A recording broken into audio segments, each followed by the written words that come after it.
செலினோபைல் நிலவை நேசிக்கிறவங்களுக்கு கொடுக்கப்படுற பேர்.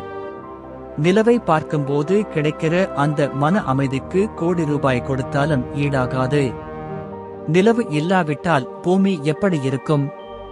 கடல், உயிர்கள் எல்லாம் பெரிய மாற்றங்களை எதிர்கொள்ளும்.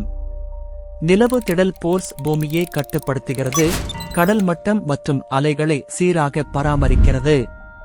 கடல் மற்றும் காலநிலை. நிலவு இல்லாத போது கடல் அலைகள் அதிகமென மாறும். கடலோர உயிரினங்கள் பெரும் பாதிப்பை சந்திக்கும். பிரியாத பாதிப்புகள். பருவநிலைகள் மாறும். உணவு நியூட்ரிஷன் மாற்றம் காரணமாக உயிர்கள் அழிந்து விடலாம் அல்லது மாறிக்கொள்ளவும் சந்திக்கும். நீண்ட காலம் 1000-2000 ஆண்டுகளில் பூமி புதிய சமநிலையை நோக்கி மாற்றப்படும். ஆனால் கிரகணங்கள், சீசன்கள் பாதிக்கப்படும். முடிவு: நிலவு இல்லாமலே உயிர்கள் தாங்கும் முயற்சிகள் இருக்கவும், ஆனால் சாத்தியமுள்ள மாற்றங்களை மனித வாழ்க்கையால் முழுமையாக தாங்க முடியாது.